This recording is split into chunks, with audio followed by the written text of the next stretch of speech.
Narito ang himpilan ng TBS RMN News TV para magatid ng mga balita at impormasyon sa loob at labas ng ating bansa. Ito ay sumasayang papawid Lunes hanggang Biyernes dito sa himpilan ng responsabling mga mamamayan. Kasado Broadcasting Service, kasapi ng The United Multimedia International Press Corps.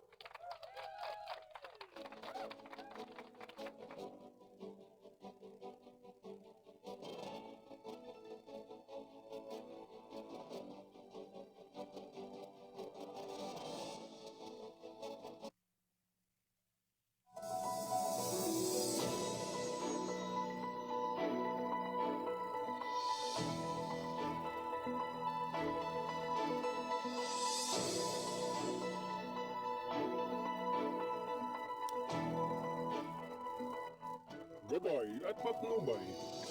Palatuntunan nagbibigay inspirasyon, tatalakay sa iba-ibang pangyayari sa loob at labas ng ating bansa.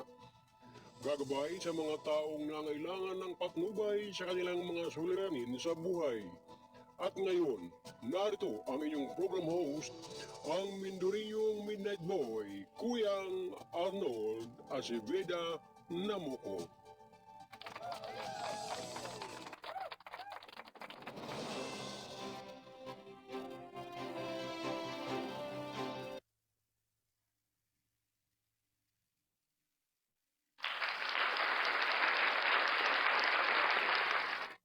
Isang minuto bago ikawalo ng umaga. Ito ay atid ng KBS RMM News, Dyaryo na TV pa.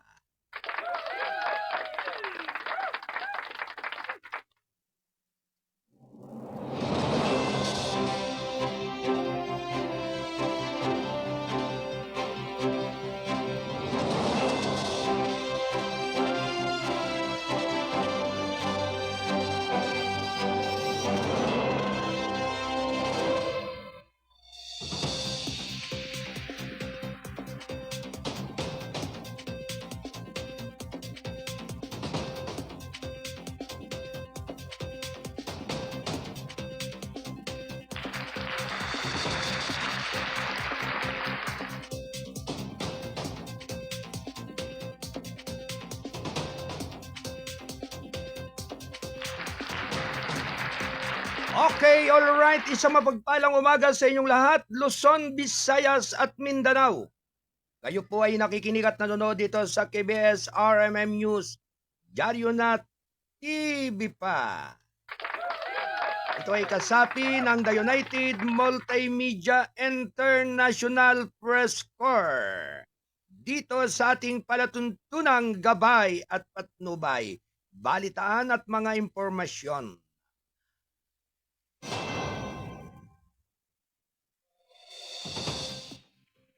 Anyway, sa lahat ng ating mga kababayan, magandang umaga po sa inyong lahat. At syempre sa pangalan po ng ating station manager, Kuyang Alan Valenzuela Bordeas. Ako naman po ang inyong abang lingkod, ang Mindoriyong Midnight Boy, bagamat hindi naman gaanong kagwapuhan. Sigurado naman na ito ay inyong maasahan.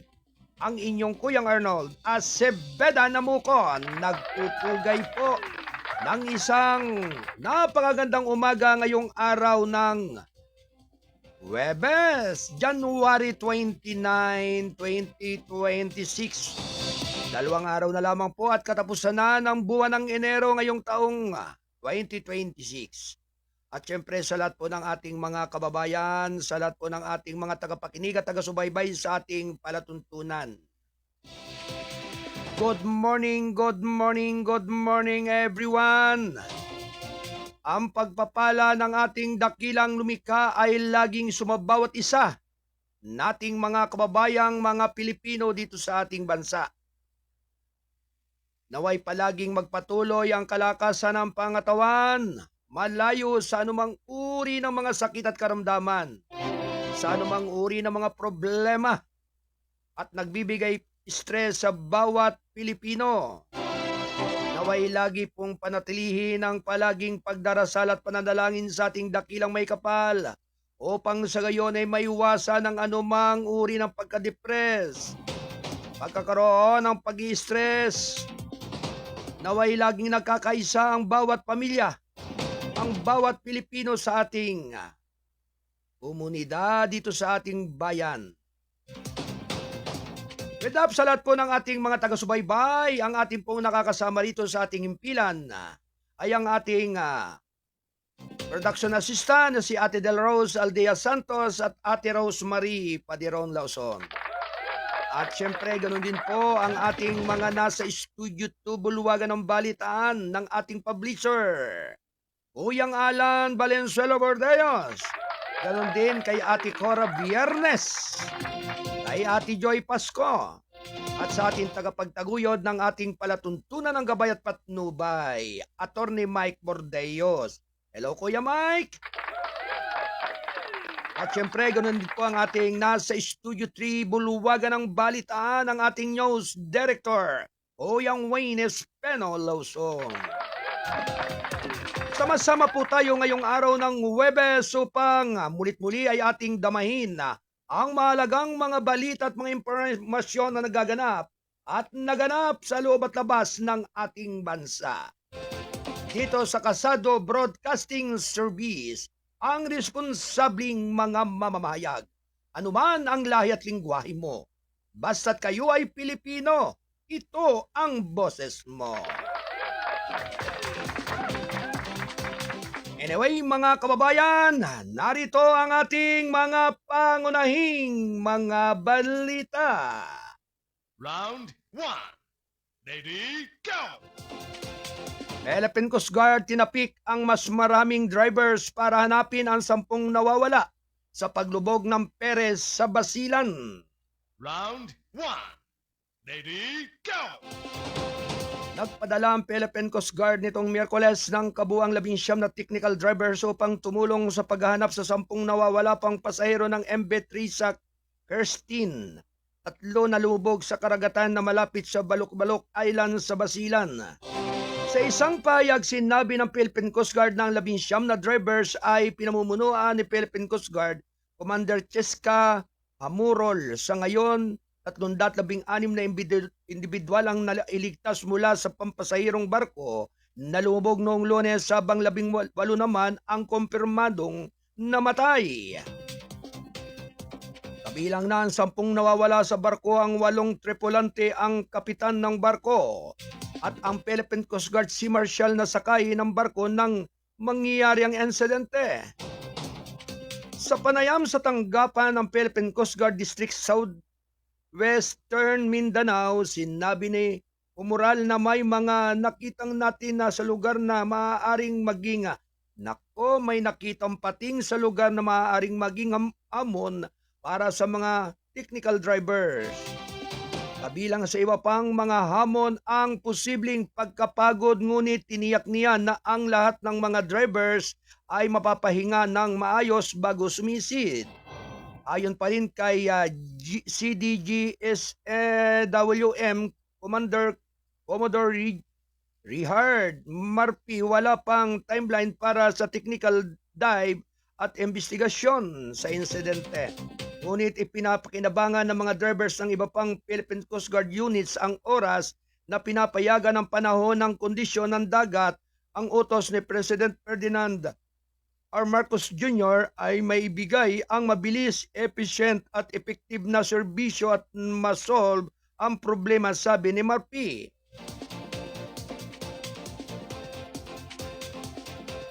Bukod sa mga technical drivers at patrol boats, gagamit din ang Philippine Coast Guard ang remotely operated vehicle sa karagatan ng Basilan para lumahok sa paghahanap.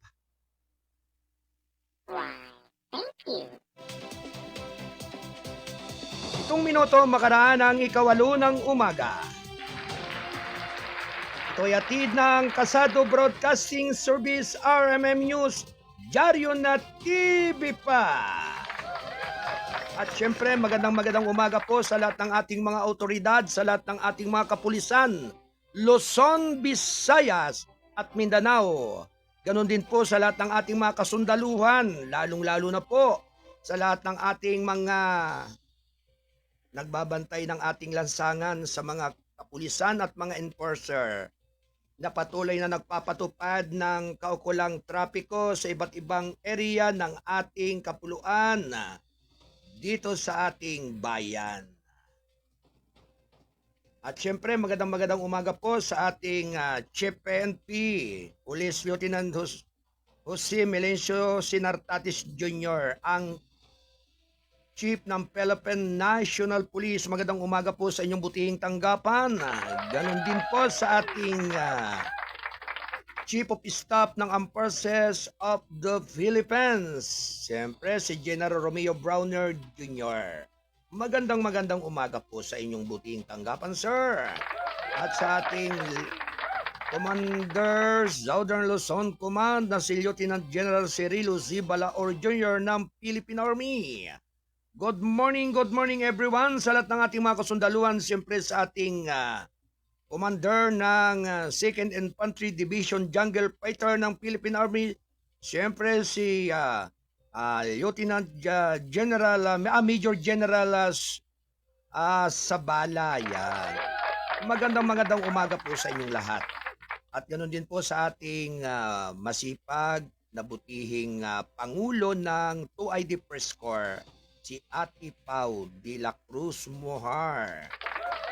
Good morning sa lahat ng mga kasapi ng 2ID Press Corps sa buong Metro Manila, Calabarzon area at Mimaropa. Anyway, kahapon nga po ay nagdiwang at nagkatipon ang lahat po ng ating mga minamahal na mga pamunuan ho ng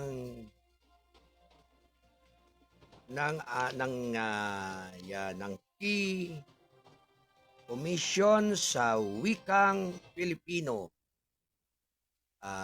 KWF yan. At yan nga po ay pinangunahan nga po ni Binibining Aimee Gabriel Adiwang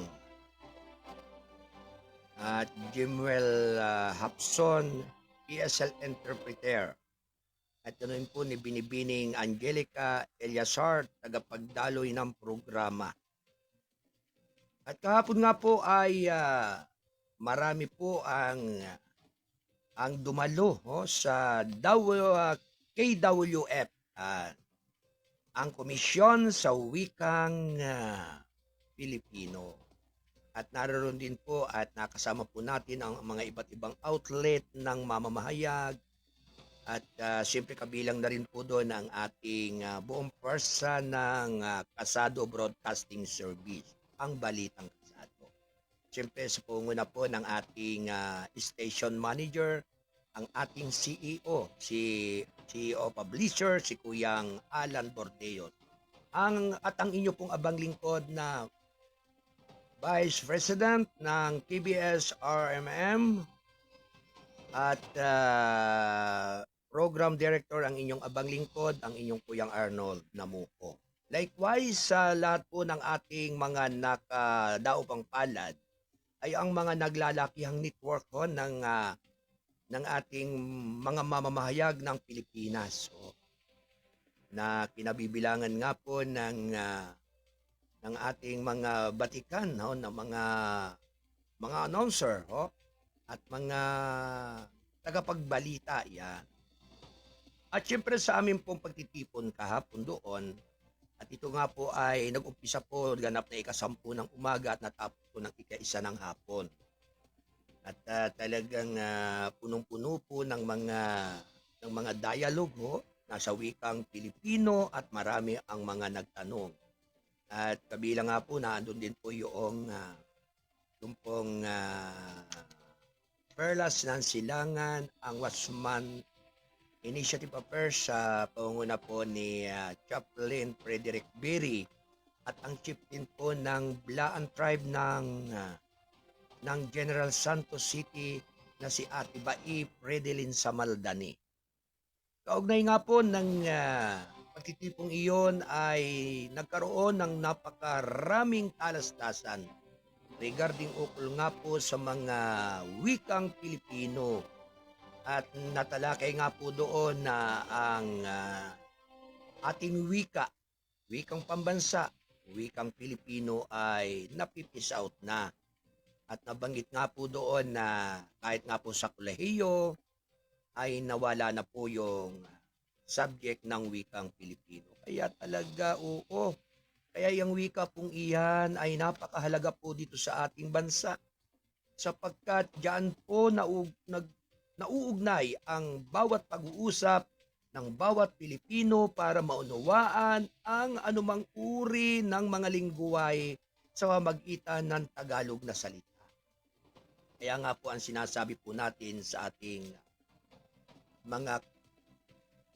kawikaan, sa ating palatuntunan na anuman ang lahi at lingwahe mo, basta't kayo ay Pilipino, ito ang boses. Kaya napakahalaga po niyan mga kababayan, na ang sarili nating wika ay dapat po nating tangkilikin at ipagpatuloy upang ang mga bagay pong ito ang siyang magbibigay liwanag sa bawat kaisipan, sa bawat pag-uusap na naaangkop doon sa nais mong may paliwanag sa iyong kausap o kaharap. Yan. At nandun nga po sa mga programa nga po kahapon na bilang nagbigay po ng panalangin ay si Binibining Daniel Lagki. At ang bating pagtanggap ay si Binibining Catherine Clo Di Castro. Yan.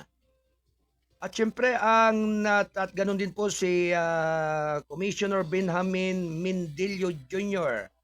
Yan. Yan po ay isang doktor. Yan. At ganun din po si Commissioner Marites Barrios Taran ang nagbigay po ng mensahe. At syempre, tagapangulo po yan ng KWF. Kaya nga po talaga ang komisyon ng sa wikang Pilipino ay napaka-halaga at napaka-importante po niyan. At ang paglulunsad ng aklat at ang paglulunsad ng aklat ay si Binibining Hana Salera, Senior Editor at tagapag-ugnay sa proyekto. Yan. Ganon din po ang ubog, iasen, kwento at kwento ng mga babaeng manunulat ng Nueva Vizcaya. Ganun din po yung kay Binibining Lubilla Gampunya Velasco, isa rin po Dr. Agawad Balmaceda 2017, Professor Nueva Vizcaya State University, Bambang Kampo.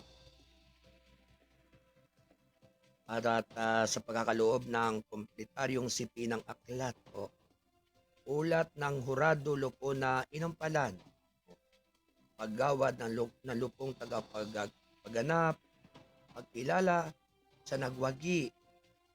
At ito nga po ay si Darwin P. Plaza.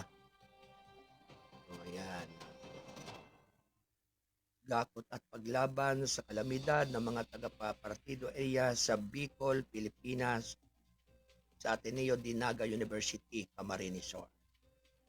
Pagkilala at nagwagi, kaya ganon din kay Ferdinand P. Harin, isang doktor, ang kalyeng walang kamatayan ang paglalandas ni Leonzo P.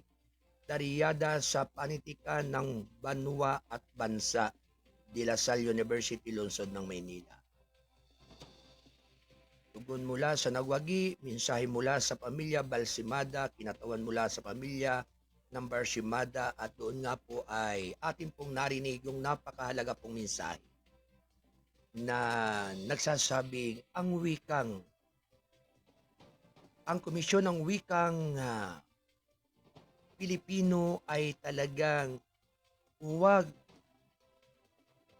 na maaaring ito ay iwaglit ng kahit na sino paman sa ating mga Pilipino. At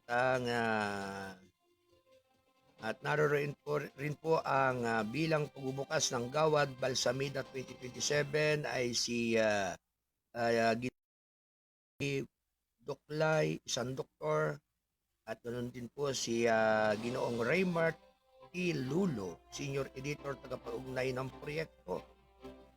At syempre, bilang pasasalamat po ng ating komisyon ng sa wikang Pilipino, si Carmelita Abdurrahman,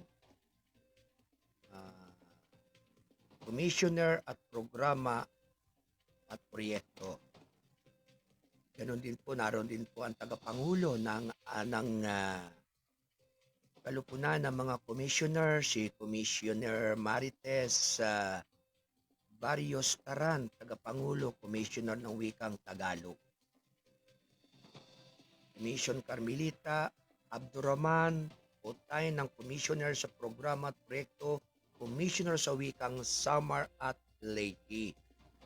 Commissioner Benjamin M. Mendilio Jr., full-time at commissioner sa pangisiwan at pananalapi, commissioner sa wikang Ilocano. Kaya talagang ang mga wika natin dito sa ating bansa ay napakarami. Katulad nga po ng wikang Bisaya. Iba't iba pong lingwahe yan. Pero mga Bisaya rin po. Tulad po ng Ilocano. Iba't iba rin pong lingwahe. May kanya-kanya po silang salita na nagkakaintindihan. Subalit, ang talagang nasa pagitan po ng lahat ng mga lingwaheng yan ay ang ating pong wikang Pilipino. Nasa pangapanahon pong ito ay ang mga kabataan nakatunghay lamang sa social media. Sa social media po sila nakadepende dahil puro English na po ang gusto eh. Ika nga po yung wikang English o language na yan ay talagang napaka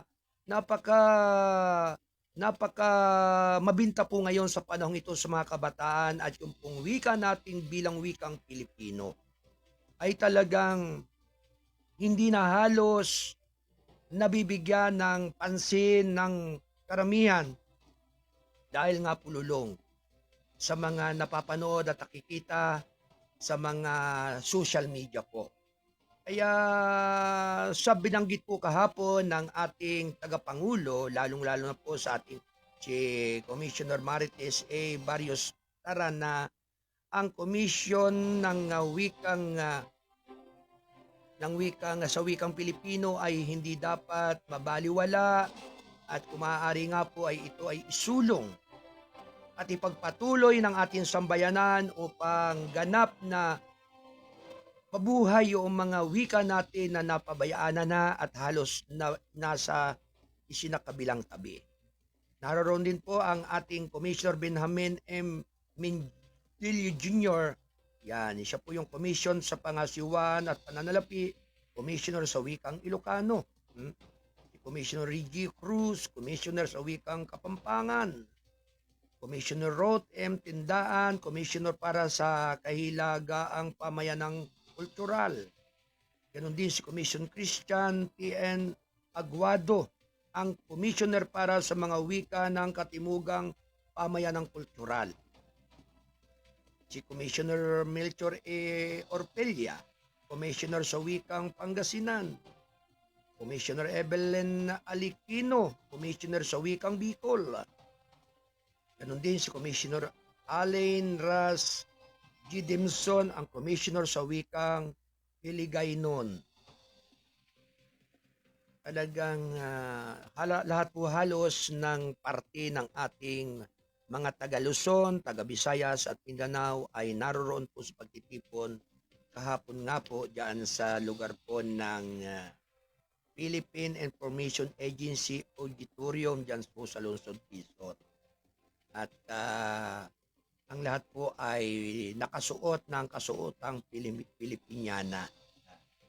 At kabilang nga po rito ang inyong abang lingkod, ang inyong Kuyang Arnold at 10 po ng lahat ng buong persa ng Balitang Kasado Broadcasting Service.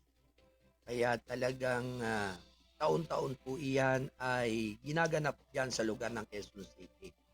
Kung kaya't ang lahat nga po ng ating mga minamahal na mga kababayan na nanggaling sa mga liblib at malalayong lugar ay talagang pinagsadya ang ganitong pagtitipon. Kahapon nga po, ganap na 10 hanggang 12 ng tanghali. Congratulations po sa lahat ng mga dumalo at sa lahat po ng ating mga nagpahalaga sa KWF ng Komisyon sa Wikang Pilipino. 23 minuto makalipas ang ganap na 8:08 ng umaga. Hello, good morning. Shout out kay Kuyang Sunny Andres. Ganon din, shout out kay Ate Beth Eusebio Francisco at kay Kuyang Berhelio Francisco ng Kabisayahan ho. Diyan sa lugar ng Antique. Magandang umaga po sa inyong lahat dyan. At sa lahat po ng ating mga kababayan po dyan sa Antique. Yan. Sa lahat po ng ating mga Bisaya. Sa lahat ng ating mga kababayan diyan. Likewise, sa lahat ng ating mga minamahal na mga kababayan, buong Luzon, Visayas at Mindanao. Tuloy-tuloy na po ang ating pagtatanghal, ang ating palatuntunan ng gabay at patnubay, balitaan at mga informasyon. Narito po ang mga karagdagan nating mga balita. Round 1. Ready, go! Paano kalang batas na naghahangad ng gawing mas ligtas ang social media para sa mga pamilya at mga bata? Round 1. Ready, go! Itinulak ni Cavite 2nd District Representative Lani Mercado Revilla ang pagpasa ng panukalang batas na naglalayong lumikha ng isang oversight body na inatasang tiyakin na ang social media ay mas transparent, responsable at ligtas. Ang House Bill 7300 o ang Social Media Accountability Act ay naguutos sa paglikha ng Social Media Accountability Council na inatasan sa pagtatakda ng mga pangunahing pamantayan sa kaligtasan, pagsusuri ng mga kasanayan sa platform at pagtiyak ng pagsunod sa mga pambansang patakaran sa digital na kaligtasan at proteksyon ng gumagamit. Nakalakip sa Department of Information and Communication Technology ang iminungkahing konseho ay magsasama ng mga kinatawan mula sa mga pangunahing ahensya ng gobyerno tulad ng DEC, National Privacy Commission, Department of Health, Department of Justice at Department of Trade and Industry. Pati na rin ang mga eksperto mula sa akademya at mga grupo ng lipunang sibil na nakatuon sa digital na kaligtasan at proteksyon ng bata. Ang SMAC ay may autoridad na mag-isyo ng mga pamantayan sa kaligtasan, siyasatin ng mga paglabag, mag-utos sa mga aksyon, pagwawasto at magpataw ng mga parusa sa mga pangasiwa. Ang mga parusa ay maaaring magsama ng multa sa hanggang 10 milyong piso bawat paglabag at mga utos na baguhin. Suspindihin ang huwag paggaganahin ang mga nakapipinsalang tampok ng platform. Kinilala ng HB 7300 na habang ang mga platform ng social media ay nagbibigay daan sa komunikasyon, pagkamalikhain at pagpapahayag, ang kanilang mga sistema ng disenyo at rekomendasyon ay may malakas at madalas na hindi nakikitang impluwensya sa pampublikong diskursyo at pang-araw-araw na buhay. Araw-araw hinuhubog ng mga algorithm ng social media ang nakikita at nararanasan ng mga pamilyang Pilipino online, mula sa mga balita na lumilitaw sa kanilang mga feed hanggang sa mga video na inirekomenda sa kanilang mga anak.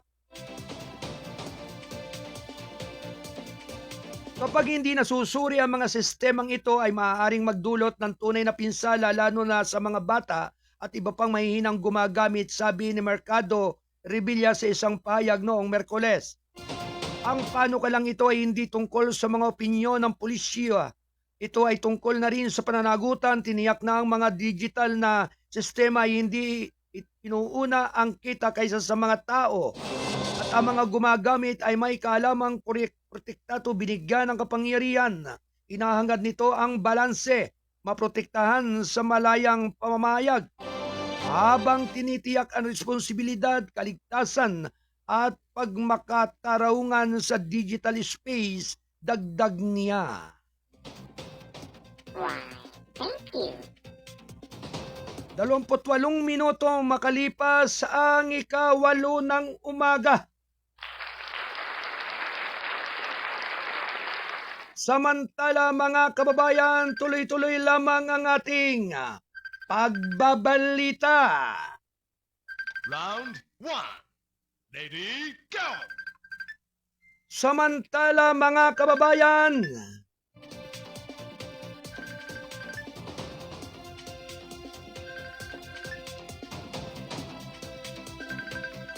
OWA pinabilis ang paghatid ng e-card 100% insurance sa 2.6 milyong OFW members. Round 1. Ready, go! Pinaigting ng Overseas Workers Welfare Administration ang paghatid ng enhanced OWA electronic card sa buong bansa at sa ibang bansa na naglalayong buong saklaw ng humigit kumulang 2.6 milyong aktibong overseas Filipino workers na miyembro nito. Sa isang media briefing noong Miyerkules, sinabi ni OWA Deputy Administrator Ryan Vincent Oy na ang ahensya ay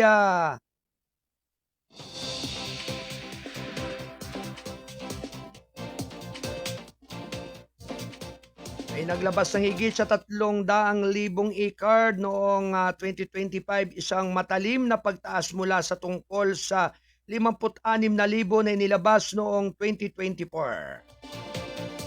Sa ngayon, dalawa na ang klase ng card namin. Mayroon kaming isang physical na card na inilimbag namin at mayroon kaming isang digital card. Ito pong digital card na sa eGov app na once na nag-register sila sa OWA, lalabas din po sa eGov application nito yung card na yon, sabi ni Oy. Sa ngayon, mayroon kaming halos 300,000 mga card na nai-issue. Ang goal po natin is maging 100% o 100% issuance ng e-card. Ayon pa rin kay OWA Deputy Administrator Asmin Gapatan na kasalukuyang nagdaraos ang ahensya ng alagang OWA Serbisyo Caravan. Mula Enero 2 hanggang 29 na Manama, Bahrain, bago pa man ang kaganapan, sinabi niya na nakapaghatid na ng serbisyo ang OWA sa humigit kumulang na 2,763 OFWs at nakapag-issue na ang humigit kumulang na 2,542 OWA e-cards. Idinagdag pa ni Gapatan na hanggang ngayon mataas ang satisfaction rating ng mga miyembro ng OWA na nag-abil ng serbisyo nito. Sa pagsusumite ng feedback, mayroon kaming isang rating ng kasiyahan ng 4.9 na 5 bituin at ang rate ng rekomendasyon ay 100%. So natutuwa po kami na natutuwa yung marami sa aming pinag-diserbisyuhan. Mataas rin po ang kanilang rating po sa aming service dito, sabi niya. Ang OWA e-card ay patunay na aktibong pagiging kasapi sa OWA na idinisenyo upang mapadali ang pag-akses sa mga programa sa serbisyo nito. Inilala rin ito bilang isang ID na inisyo ng gobyerno at maaaring ipakita sa anumang migrant workers office, embahada o konsulado sa ibang bansa kapag kailangan ng tulong o serbisyo sa pamagitan ng pinahusay na OWA e-card. Sinabi pa rin ni Oy na ang ahensya na pinamumunuan ni Administrator Patricia Ibon P. Kuanan ay nakikipagtulungan sa mga negosyo at pribadong kumpanya sa bansa at maging sa ibang bansa kabilang na ang gitnang silangan na tungkong upang ang mga aktibong miyembro ng OFW ay maaaring mag-abil ng mga diskwento mula sa mga kasusyo sa mga negosyante. Sa kasalukuyan, sinabi niya na ang OWA ay may hindi bababa sa 200 mga kasusyo na kumpanya na nagbibigay ng mga special na diskwento para sa mga mayawak ng e-card. Ang mga companies na partner po natin, some of them are hospitals, remittance centers, mga logistics centers, even yung mga kababayan natin na nagbukas ng negosyo sa ibang bansa, we partner with them para matulungan din natin yung negosyo nila, sabi ni Oy. Upang mapabilis ang pag-issue, sinumulan ng OWA ang desentralisasyon ng pag-print ng card. Kaniya ang mga e-card printing machine ay magagamit na ngayon sa mga overseas posts sa OWA Central Office sa Pasay.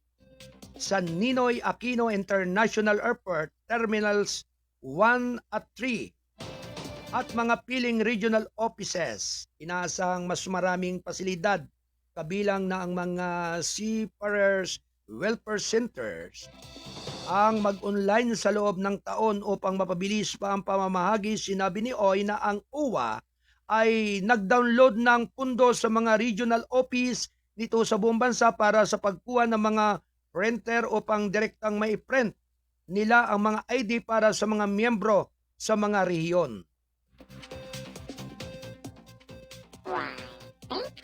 Alas 8:34 na ng umaga. Ito ay atid ng Kasado Broadcasting Service RMM News. Dyaryo na TV pa. At syempre, shout out po kina Sister Maria Teresa Roca Palomar ng Batangas, dyan sa Sicobles. Hello, good morning sa inyong lahat dyan, sa mga Palomar family and Roca family. At syempre, shout out din kay Ruben Melario ng Bayan ng Taytay Rizal. Magandang umaga po sa inyong lahat dyan. Likewise, shout out din kay Alina Oclares. Good morning po sa inyong lahat dyan. At ganun din kay shoutout din kay Ate Maribel Remuya ng Oriental Mindoro, dyan sa lungsod ng Calapan. At syempre, binabati po natin na magandang umaga ang ating PIO po dyan sa Region 3, kay Kuyang Pinpin Aludo. Likewise, magandang umaga din kay Algobres Selpin, thank you for watching. Likewise, yan, shout out din kay sa presidente po ng Vergara Compound Homeowners Association dyan sa Barangay Kupang, Antipolo City, sa panguna po ng ating butihing presidente ng Vergara Compound Homeowners Association, si Pres Mary Ann Perez. Yan. Magandang umaga po sa inyong lahat dyan. Siyempre, sa lahat po ng mga opisyalis ng Vergara Compound Homeowners Association. Yan. May pagbati po na napakahalaga from Algobres Selpin. Good morning. Good morning, Kuyang Arnold Namuko at kay Kuyang Alan Bordeos. God bless po sa inyong lahat dyan. Maraming salamat, Kuyang Algobres Selpin.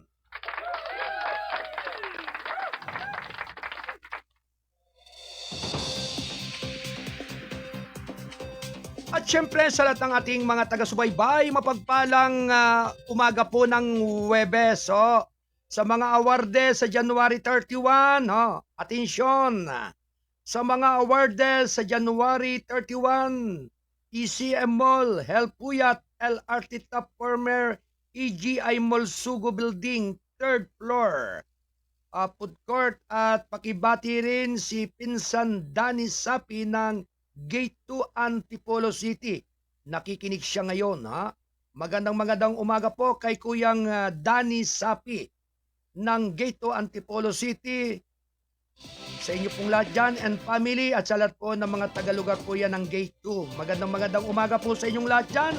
Ang pagbati po ay mula sa ating station manager at siya rin ating publisher, Kuyang Alan Bordeos. Muli, inuulit po natin sa mga awarde sa January 31. Yan. Kaya talagang kinakailangan po ay kailangan po maging alright already at maging handa talaga ang bawat isa. At marami po sa makakatanggap po ng awarding ito. At ika nga ng award ay karamihan po ay mga taga Kasado Broadcasting Service. Sa ating balitang Kasado at sa ating pong magiting at masipag po na publisher yan, ang ating CEO ng KBS RMM News TV, si Kuyang Alan Valenzuela Bordeos. At syempre ganun din po ang ating magiting at masipag na news director, si Kuyang Wayne Espino Lauson.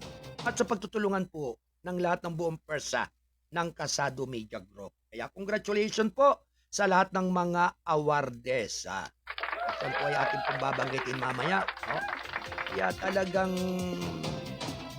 angay nakaka-excite po ang bagay na ito dahil ang sunod-sunod po ang mga parangal at pagtanggap ng mga awarding o ng Balitang Kasado ng KBS RMM News TV ho sa lahat ho ng mga mahalagang mga naglalakihang network ho mula sa iba't ibang dako ng ating bansa hanggang dyan po sa iba't ibang dako rin po ng mundo. Kaya sa pagsusupursige po, pagpupursige at pagtutulungan ng lahat ng buong persa ay talagang nakakamtan po yung biyayang blessing na talagang kaya-aya sa bawat isa, lalo na po sa mga pagtanggap ng awarding o papuring ito. Kaya lubos po tayong nagpapasalamat. Yan. Anyway, mga kababayan, alas 8:38 ng umaga. Ito ay atid ng Balitang Kasado, ang payagang balansi at totoo. National Newspaper.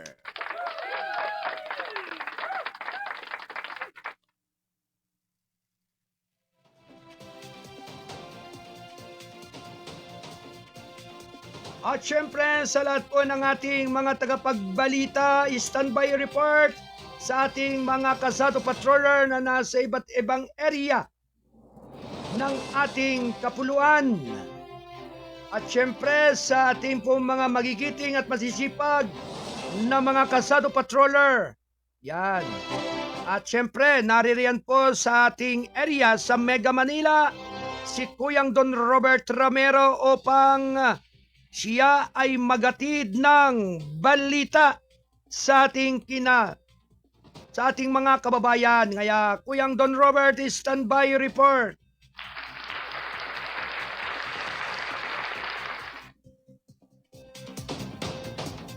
Apat isang minuto makalipas ang 8:08 ng umaga. Tuloy-tuloy lamang mga kababayan ng ating balitan. Round 1. Ready, go!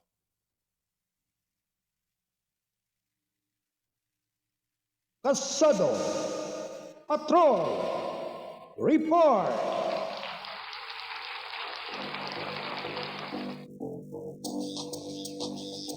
Alright, bigyan po natin ang daan ng pagulat ng ating Kasado Patrol 20 ng Mega Manila, si Kuyang Don Robert Romero. Ito po mga kababayan ay may kinalaman po sa pagkalas ng Estados Unidos sa WHO. Korupsyon ang dahilan.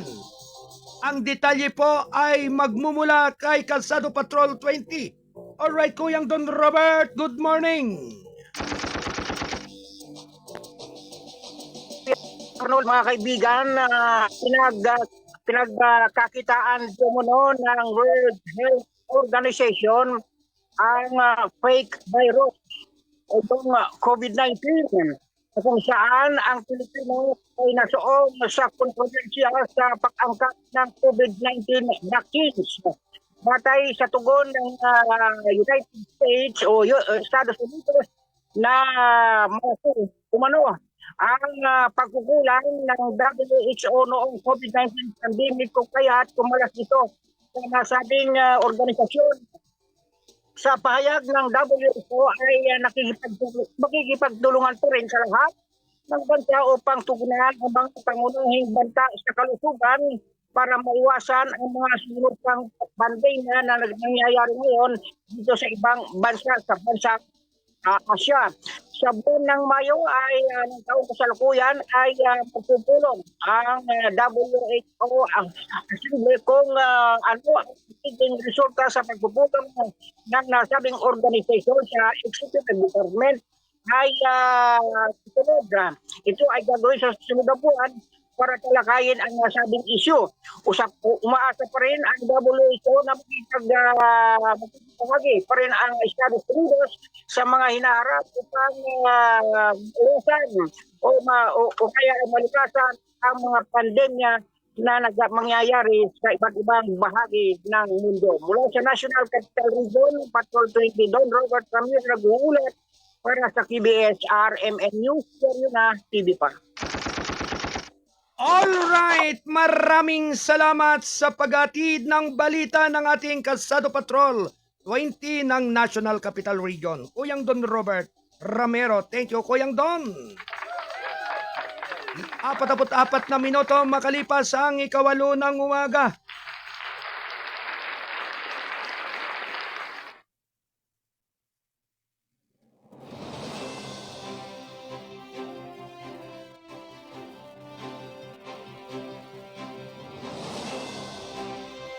Tuloy-tuloy lamang mga kababayan ng ating paghahatid ng balitaan. Round 1. Pagbaba ng presyo ng bigas sa buong mundo, ang pag-aangkat ay dapat magpababa ng presyo ng tingi. Round 1. Ready, go! Sinabi pa rin ng Department of Agriculture nitong Miyerkules na ang pagbaba ng presyo ng bigas na sa pandaigdigang merkado at ang patuloy na pagdating ng imported na bigas sa Pilipinas ay dapat makatulong sa pagpapababa ng retail price sa mga lokal na merkado. Sa isang press conference, sinabi ni DA spokesperson Assistant Secretary Arnel de Mesa na nasa lugar na pa rin ang 43 piso per kilogram ng maximum suggested retail price para sa 5% broken imported rice. Mababang presyo, mabili yung bigas, so dapat yung presyo sa palengke dapat hindi mataas, dapat masunod o nasusunod yung issue nating MSRP para sa premium o 5% na sira, sabi niya. Noong Disyembre taong 2025, ang international na presyo ng 5% sirang bigas ng Vietnam na ginagamit bilang benchmark ng bansa para sa mga inangkat na bigas ay nakapig sa 383.2 US dollar bawat merkado tonelada ayon sa Food and Agriculture Organization. Ito ay mas mababa kaysa sa average na presyo nito noong taong 2024 na nasa 553.8 US dollar bawat merkado tonelada. Ayon pa rin sa DA Bantay Presyo, ang premium imported rice sa Metro Manila ay nasa 45 pesos hanggang 60 pesos kada kilo nitong Miyerkules. Samantala, ang presyo naman ng imported na well-milled rice ay nasa 43 pesos ang kilo hanggang 50 piso ang kilo at 35 piso hanggang 46 na piso ang kilo sa mga imported na regular milled rice. Samantala, ang lokal na premium rice ay nasa pagitan naman ng 42 pesos at 60 pesos bawat kilo. Samantala, ang well-milled rice naman ay ibinebenta sa halagang 45 pesos kada kilo at ang regular milled rice naman ay nagkakahalaga naman ng 40 pesos kada kilo. Nangako ang DA na ipagpapatuloy na paigtingin ang pagsubaybay sa merkado sa pagkipagtulungan sa iba pang mga ahensya ng pagpapatupad ng batas. Kung mayroon mga pagtaas, patuloy na iikot ang ating kagawaran sa pangunguna ng ating Agribusiness ang Marketing Assistance Service, Department of Trade and Industry, Local Government Unit para continuously na monitor natin, sabi ni De Mesa. Samantala, sinabi ng opisyal ng Department of Agriculture na maaari pa rin panatiliin ng gobyerno ang 15% taripa sa na inaangkat na bigas hanggang sa katapusan ng Marso. Inulit din ni De Mesa na may sapat na supply ng bigas ang bansa sa patuloy na pagdating ng imported rice kasunod ng pag-alis ng import ban noong Enero 22. Ang Bureau of Land Industry ay nakapagtala naman ng 247,272.69 merkado tonelada ng mga import na dumating mula sa 142 na inisyon na sanitary at 7 sanitary import clearance. Kung titingnan natin yung parehong panahon noong nakaraang taon, noong taong 2025, ang pumasok sa atin ay nasa 279,000 metric tonelada, kaya halos parehong dami ang darating para sa buwan ng Enero, sabi ni De Mesa. Samantala, sinabi pa rin ni De Mesa na maaaring imbestigahan ng DA team ang operasyon ng Intercity Railway sa Bukawi, Bulacan matapos umanong mag-angkin ng ilang mamamakyaw na may supply manipulation. Siyempre, pwedeng puntahan iyan ng aming inspectorate office. Kung talagang may nakitang hoarding, pwede silang managot doon.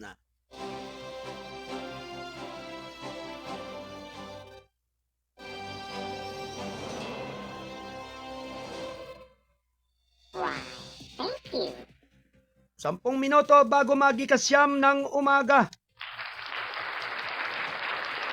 Ito ay atid ng Balitang Kasado, ang pahayagang balansi at totoo. National Newspaper. Samantala mga kababayan, tuloy-tuloy lamang ang ating balitaan. Round 1. Ready, go!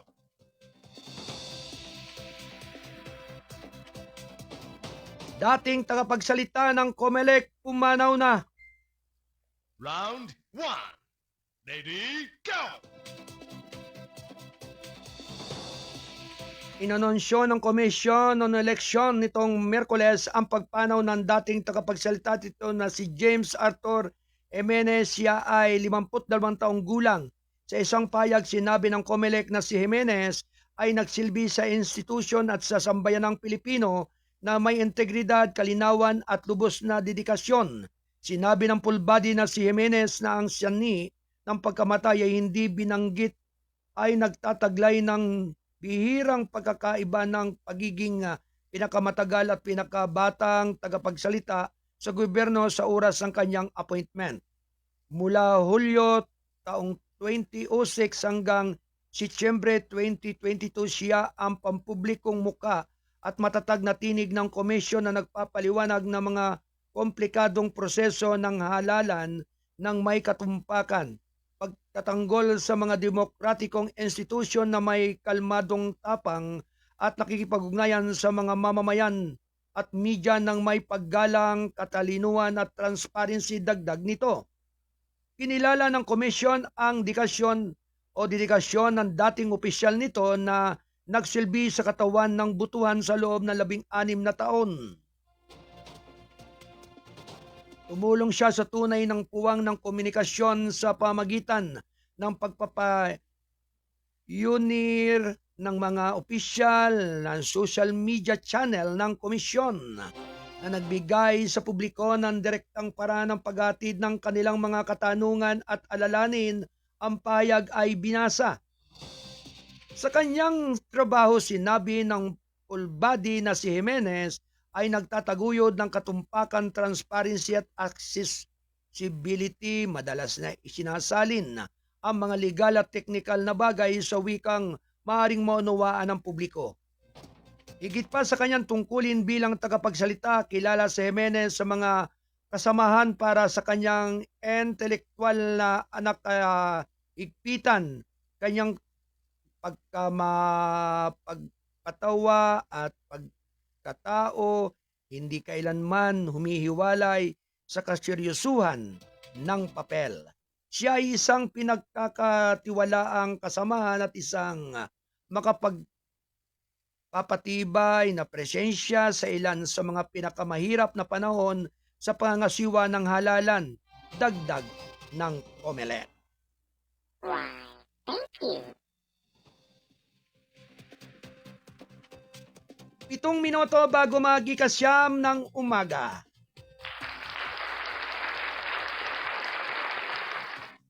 Samantala, Twin Peaks na may magnitude na higit sa 5 tumama sa Sultan Kudarat.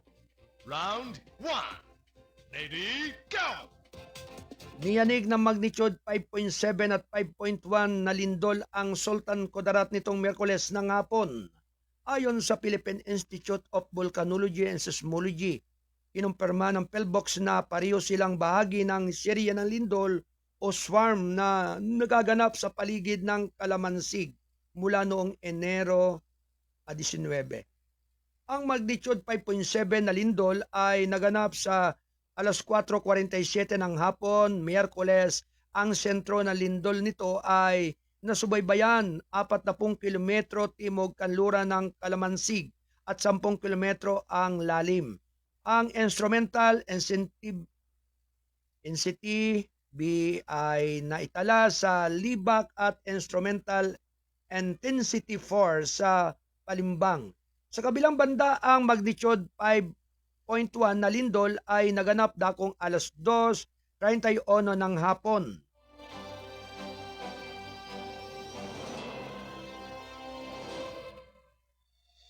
Ito rin ay 10 kilometro ang lalim at ang sentro nito ay natagpuan 39 na kilometro timog kanluran ng Kalamansig. Ang instrumental intensity 4 ay naitala sa Libak habang ang instrumental intensity 3 ay naitala naman sa Palimbang. Ang instrumental intensity ay sinusukat gamit ang intensity meter na sumusukat sa ground acceleration.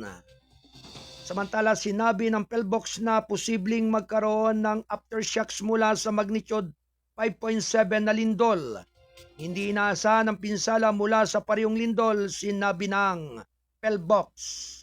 Why, thank you. 5 minuto bago sumapit ang 9 ng umaga. Ito ay hatid ng Kasado Broadcasting Service, RMM News, Diaryo na TV pa. Pinoy suportado ang matatag na paninindigan ni PBBM laban sa China ayon sa House Leader. Round 1. Ready, go! Pinuri ni Deputy Speaker Paulo Ortega B. ng La Union si Pangulong Ferdinand Marcos Jr. dahil sa matatag na paninindigan sa teritoryo ng Pilipinas.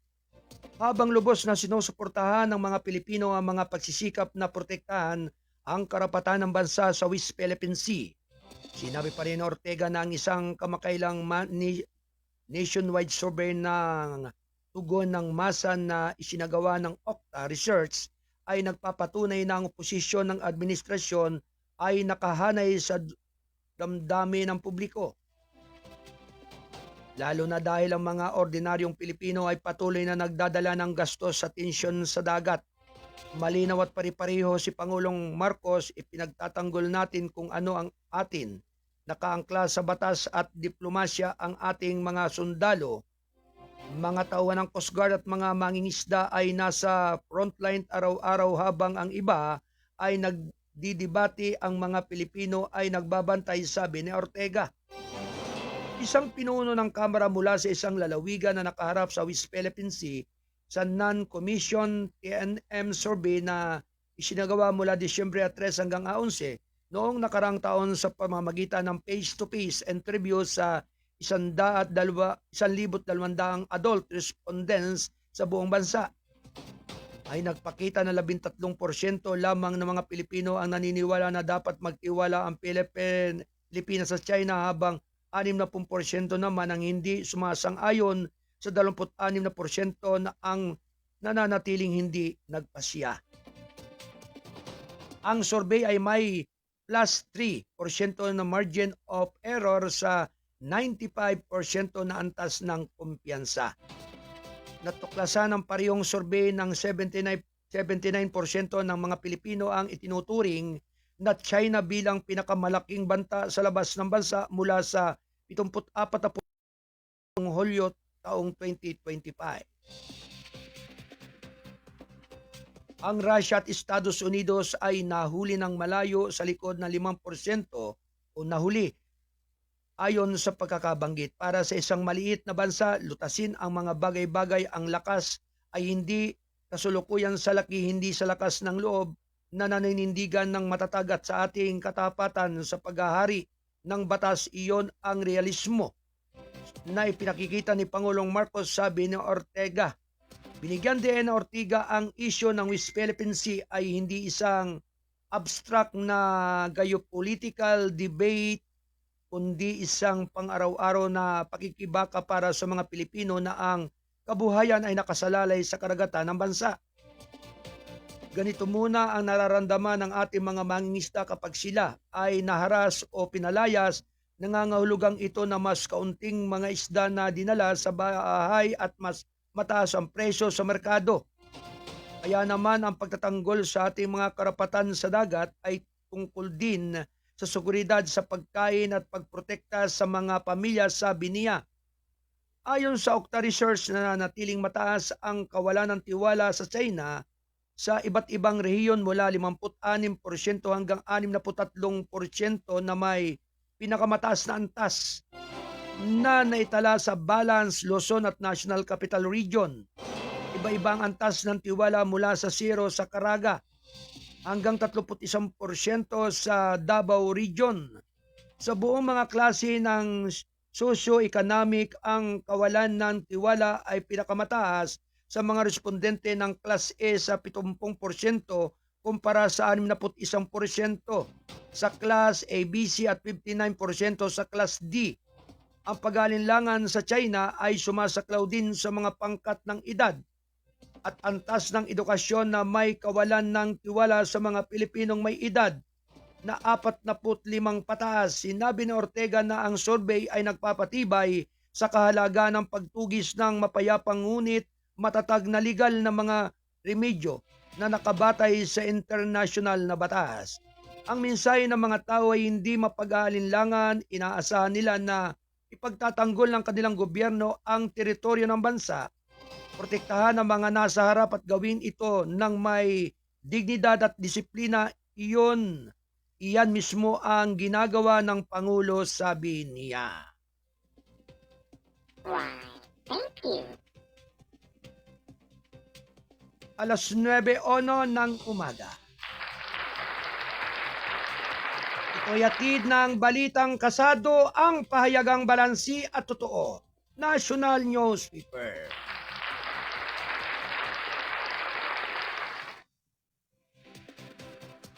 Samantala, tuloy-tuloy lamang mga kababayan ng ating pagbabalita. Round 1. Ready, go! OWA nagbabala sa mga OFW laban sa mga scammer. Sinabi niya na ang lahat ng mga serbisyo sa welfare ay libre. Round 1. Ready, go! Pinalalahanan ng Overseas Workers Welfare Administration ng mga overseas Filipino workers na libre ang lahat ng welfare service nito at binabalaan sila laban sa mga fixer at scammer na patuloy na nagsisinungaling sa mga opisyal ng OWA. Sa isang virtual briefing, sinabi ng mga opisyal ng OWA na ang tanging bayad na hinihingi mula sa mga OFW ay ang $25 membership contribution na may visa sa loob ng 2 taon. Sumasaklaw sa pag-akses sa buong hanay ng mga programa sa tulong ng UWA ayon kay Deputy Administrator Yasmin Gapatan ay may mga individual na nagsasamantala sa mga OFW sa pamagitan ng pagsingil sa mga serbisyong sakop ng pagiging miyembro. Aniya ang insidente ay iniulat sa Philippine Embassy sa Bahrain ng isang Filipino household service workers na humingi naman ng tulong sa repatriation. Sinabi ni Gapatan na ang komunikasyon ng pagitan ng OFW at ng scammer ay ginawa sa pamagitan ng messenger bilang kapalit ng tulong sa repatriation. Sinabi niya na ang OFW ay hinihiling na magbayad ng 15,000 piso. Naglabas ng babala ang Embahada ng Pilipinas sa Kaharian ng Bahrain tungkol sa mga scam na tawag sa telepono at minsay mula sa mga individual na maling nagsasabing galing sila sa embahada. Sinabi ng embahada na nakatanggap sila ng ulat ng mga individual na gumagamit ng sagisag ng embahada sa mga WhatsApp account upang magmukhang lehitimo at mangingikil ng pera kapalit ng tulong sa mga pambansang serbisyo. So inuulit po natin in support of our Philippine Embassy na ganun rin po sa OWA at saka sa DMW. We will never ask money and exchange for help sa ating mga services, sabi ni Gapagatan. So kung medyo meron pong hinihinging pera, medyo magtaka po kayo. Agad, please contact hotline 1348 po sa atin sa OWA po ang ating Facebook. Official na Facebook at WhatsApp, Viber social media accounts po. Dagdag niya. Samantala, dinagdag naman ni OWA Deputy Administrator Ryan Vincent Oy na libre rin ang OWA e-card na nagsasabing nakatanggap din ang ahensya ng mga ulat na may ilang individual na nag-aalok na iproseso ang kanilang pagiging miyembro ng OWA kabilang na ang e-card kapalit ng pera.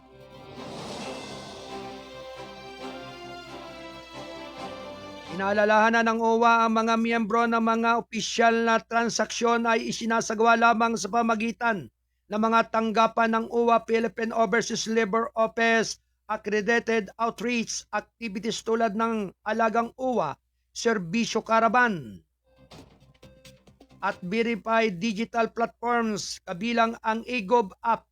Pinayuhan ng mga OFW na maging maingat sa mga post sa social media, pribadong minsay o tagapamagitan ng nag-aalok ng tulong kapalit ng pagbabayad. Why, thank you. 5 minuto makalipas ang 9:00 ng umaga. Ang time check ay hatid ng Kasado Broadcasting Service, RMM News, Diaryo na TV pa. Good morning, Toy, from Tita Liti Acebeda. Magandang umaga po sa inyo dyan, Tita Liti Acebeda ng Barangay Libtong, Lumambayan, Baco, Oriental, Mindoro. At syempre, hindi po nakarating ang inyong abang lingkod dyan sa libing o lamay ng Tita Tereseta Acebeda Makalalad. Kaya, condolence lamang po sa buong pamilya Acebeda at Makalalad. Talaga sa hindi po inaasahang pagkakataon ay talagang super busy po at hindi po magkaroon ng pagkakataong makatulak po ng Mindoro ang inyong abang lingkod sa mga nakalipas na araw. Kung kaya talagang taling-tali po tayo ngayon dito sa ating pagbibigay serbisyo po sa ating mga kababayan na talagang napangakuan at nakompromisuhan po ng buong team ng Kasado Media Group, siyempre sa punguna po ng ating pong publisher na si Kuyang Alan Bordeos. At 10 po ng lahat ng ating mga kasamahan sa Balitang Kasado. Kaya talaga pong napaka high-tech po ng schedule. Kaya humihingi po ng paumanin ang inyong abalingkod kahit po sa ating pagtatanghal at pagpasok po sa ating palatuntunan ay madalas pong absent ang inyong abang lingkod sa hindi po nating inaasahang mga oras at pagkakataon ay talagang doon po tayo talagang hindi makaiwas sa pagpukus po. Kaya humihingi po ng paumanin ang inyong abang lingkod. At asahan po ninyo na patuloy po tayong magsasama-sama sa ating palatuntunan sa loob ng 2 oras ang ating pagtatanghal. At syempre yan po ay Lunes hanggang Biyernes. At syempre ang official time po talaga ay 8 hanggang 10 ng umaga. Ang gabay at patnubay, balitaan at mga informasyon. At yun naman pong palatuntunan ng isyu ng lipunan ay Martes at Huwebes. Yan po ay ang ating po diyang angkor ay si Kuyang Wayne Espino Lauson, ang ating news director. At syempre, good morning, pinsan, from Tito Serapin Acebeda. Magandang umaga po, Tito Apin.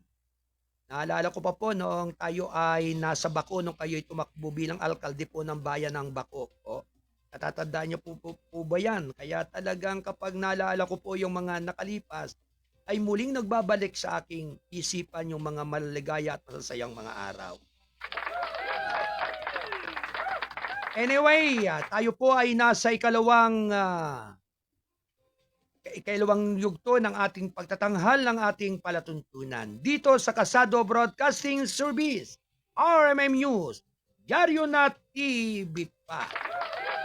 At syempre, binabati rin po natin ng magandang morning po yan, ang ating pong mga kaibigan po diyan sa lugar po ng Calapan City. Yan.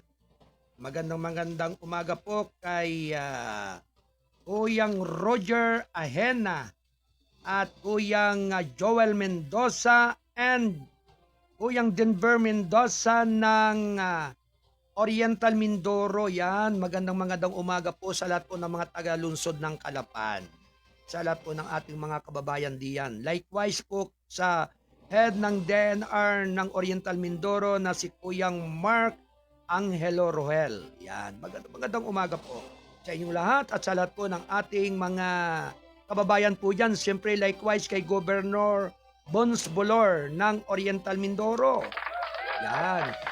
Kay Mayor Doy Lichon ng lungsod ng Calapan. Magandang umaga po, Mayor Doy Lichon ng Calapan City. At sa buong sangguniang lungsod ng Calapan. Yan. Likewise kay Mayor Alan Roldan ng Baco, Oriental Mindoro and sangguniang bayan. Siyempre po na po yung Arlene Pereña. Yan. Magandang umaga po.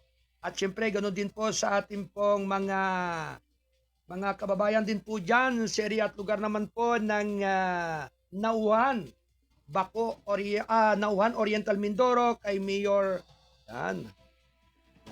kay Mayor Tebes po ng Nauhan. Magandang umaga po sa inyong lahat diyan at naway ang pagpapala ng dakilang may kapal ay laging sumabawat isa. Kaya lamang po talaga ang bayan po talaga ng Nauhan, lalo na po yung sinasabi pong flood control ay talaga pong napakalaki po ng problema. Kaya sa dinami-dami po ng mga komento po dito sa ating palatuntunan ay kinakailangan din po nating ito ay banggitin sapagkat marami po tayong mga kababayan po dyan sa Oriental Mindoro, partikular na po dyan sa buong nasasakupan ng Nauhan, kung kaya madalas po yung mga pagbaha, paglaki ng tubig o pagguho ng lupa ay dahilan nga po dyan sa naging ghost flood control project. Kaya talaga po, Sos Maria Josep, buti na lamang po si Governor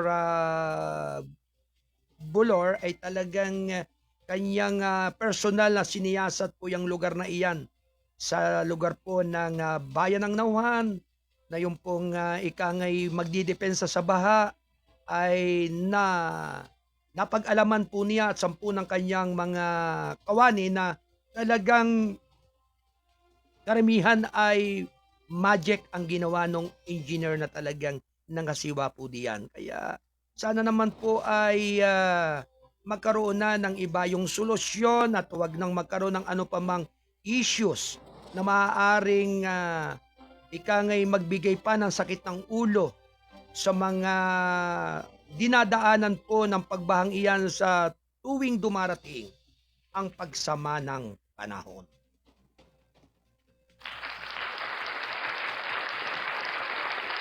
Labing 3 minuto makaraan ang 9:00 ng umaga. Ito'y atid ng Balitang Kasado, ang pahayagang balansi at totoo. National Newspaper. Tuloy-tuloy lamang mga kababayan ng ating mahalagang balitaan. Round 1. Ready, go!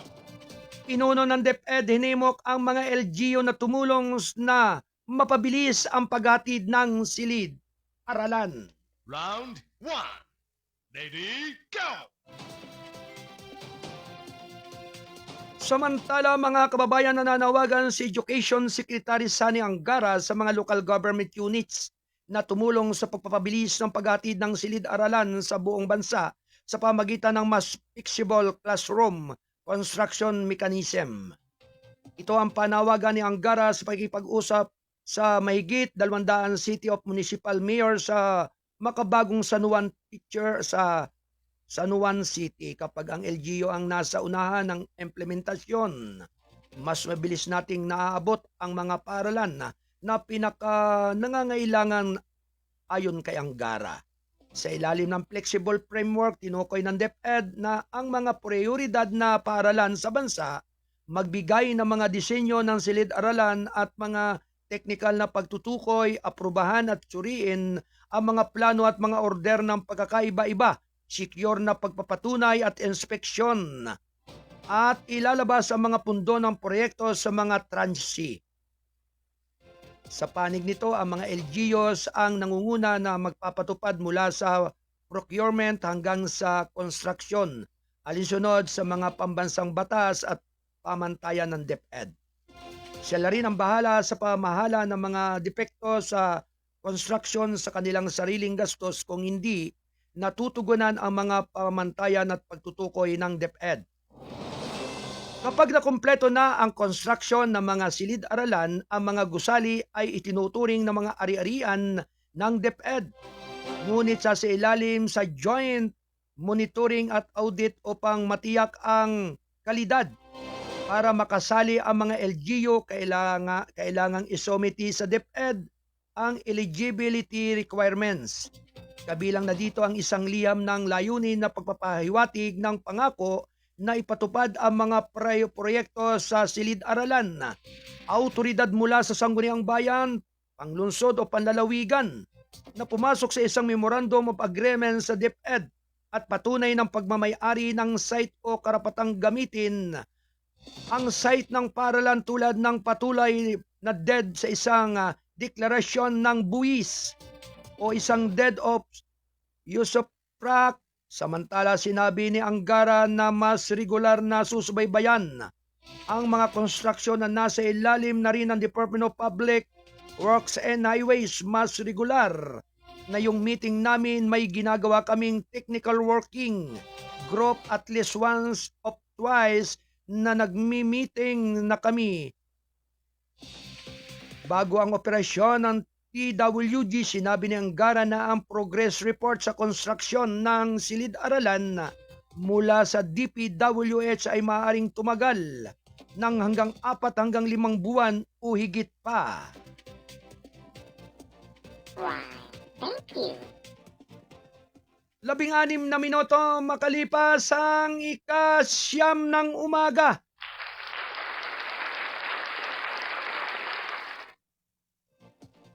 Samantala mga kababayan, pinalakas ng Marina ang mga pag-audit sa kaligtasan, inspeksyon para sa mas ligtas na dagat.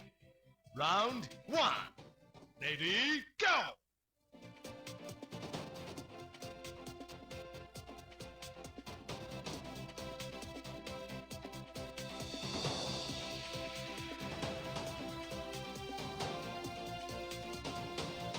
Samantala mga kababayan, tuloy-tuloy lamang ang ating pagbabalita.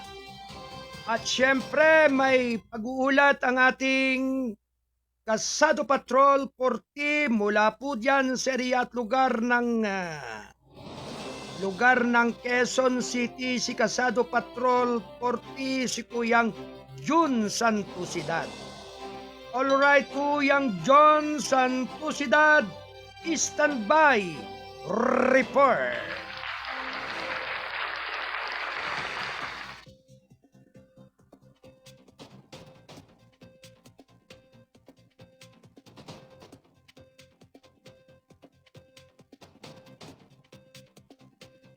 Apat na lalaki arestado sa bypass operation kaninang madaling araw dyan sa Quezon City. Ang detalye po niyan ay maggagaling po sa ating Kalsado Patrol 40 ng Quezon City.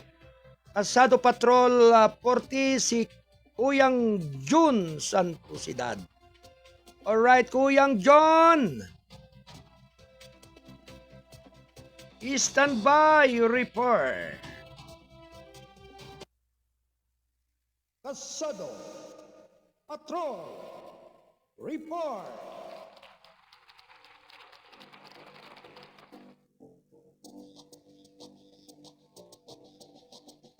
Alright mga kababayan, 4 na lalaki arestado sa bypass operation dyan kaninang madaling araw sa Quezon City. Ang detalye po ay magmumula kay Kuyang John Santosidad. Alright, Kuyang John, good morning!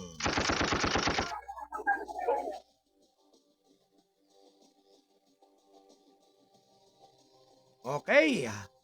Ate Del, medyo yata na nawala sa linya. Okay, babalikan natin ang pag-uulat ng ating Kalsado Patrol. Talagang ito si Kuyang John, talagang sa klase ay nasa gilid ito ng pampang kaya talagang nagigitla yung kanyang komunikasyon.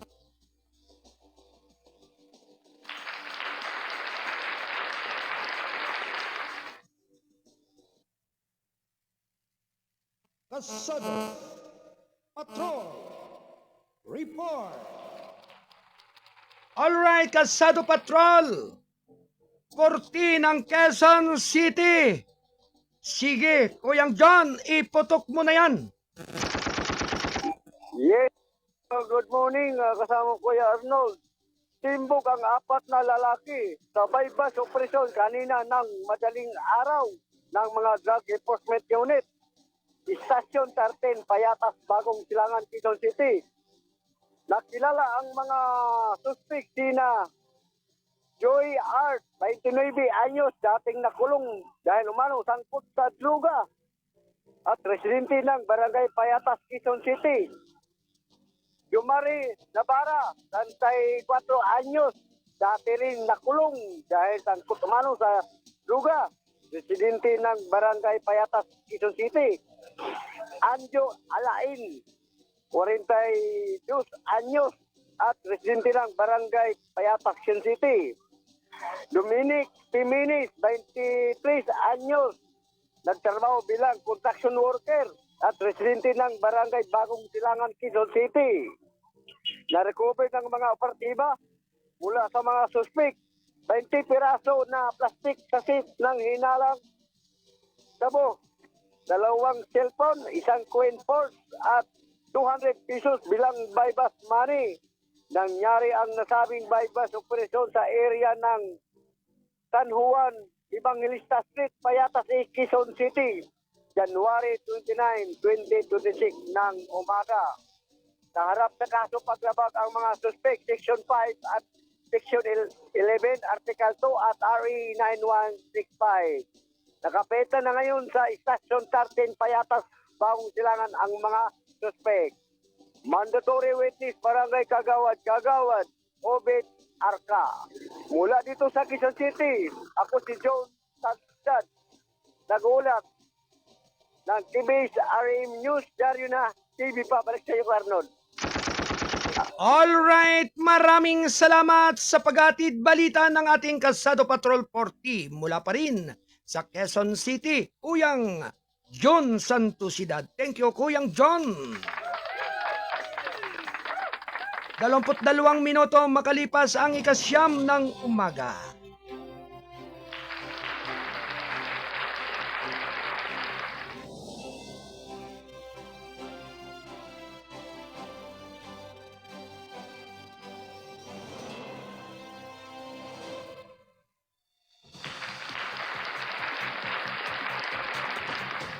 Tuloy-tuloy lamang mga kababayan ng ating balitaan. Tayo po na sa ikalawang bahagi ng ating pagbabalita. 23 minuto makalipas ang 9:00 ng umaga. Samantala pinalakas ng Marina ang mga pag-audit sa kaligtasan, inspeksyon para sa mas ligtas na dagat. Round 1. Ready, go! Ang Maritime Industry Authority or Marina ay nakatakdang paigtingin ang mga pag-audit sa kaligtasan at magsagawa na mas madalas sa mga inspeksyon sa mga sasakyang dagat upang mapabuti ang regulasyon at pagpapatupad ng kaligtasan sa dagat para sa mas ligtas sa paglalakbay sa dagat sa bansa. Sa isang online press conference itong Miyerkules, sinabi ni Marina Enforcement Service Director Luisito Louis de los Santos na ang paglubog ng MV Tricia Kirsten Trin sa karagatan ng Basilan noong unang bahagi ng linggo, ito ay nagpapahiwatig ng malubang at sistematikong hamon sa kaligtasan sa loob ng sektor ng transportasyon sa dagat ng bansa. Ang mga insidente na nangyayari kahit na sa patas na kondisyon ng panahon ay nagpapakita ng mga panganib sa kaligtasan ay hindi limitado sa panahon lamang, ngunit umaabot sa pagiging karapat-dapat na dagat ng sasakyang dagat, mga kasanayan sa pagpapanatili, disiplina sa pagpapatakbo at mga sistema ng pamamahala ng kaligtasan. Sabi pa rin ni De Los Santos, upang matugunan ang mga panganib na ito, sinabi niya na ang Marina ay kumukuha ng isang mas proactive risk-based na diskarte sa regulasyon at pagpapatupad ng kaligtasan sa dagat sa pamagitan ng paggawa ng mas maagang mga interbensyon. Kabilang sa mga interbensyong ito ang pinaigting na pag-audit sa kaligtasan, mas madalas at nakatarget na inspeksyon ng mga high-res, revisal at operator at mas maigpit na pananagutan para sa mga may-ari ng barko at tagapamahala.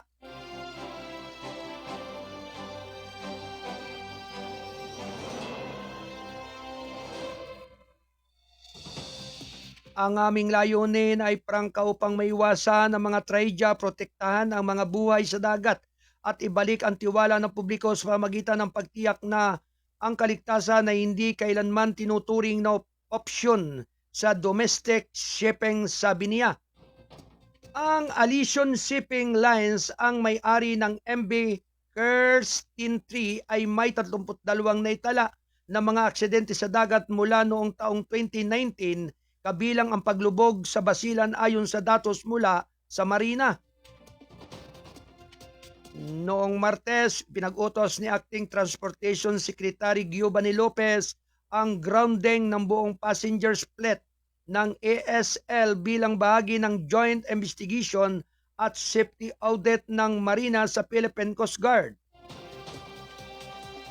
Sa ngayon, nasa 316 o 316 na katao ang nailigtas mula sa MV Kirsten 3, habang ang mga bangkay ng 18 casualty ay na-recover sa 10 tao.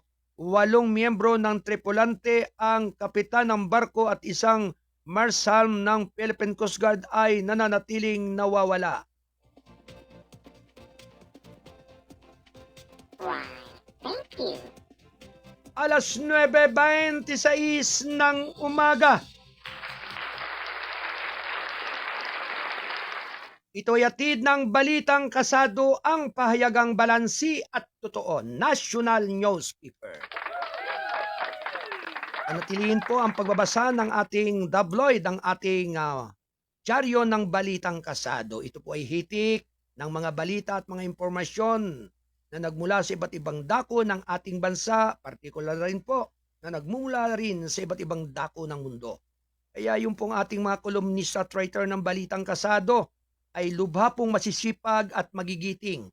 Talagang sila po ay buong buo yung kanilang pakikipagtulungan sa ating publisher na si Kuyang Alan Bordeos. Kaya talagang lagi pong una at lagi pong kakaiba yung mga informasyon at mga balita na nakalagay po sa dyaryo ng Balitang Kasado. Samantala mga kababayan, tuloy-tuloy lamang ang ating balitaan. Round 1. Ready, go! 3.72 milyong pisong halaga ng marijuana na samsam sa Postal Center.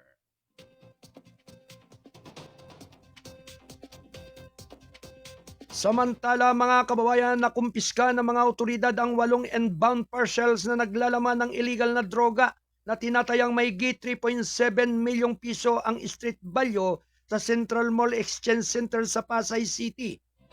Iniulat ng Bureau of Customs nitong Miyerkules sa isang pahayag.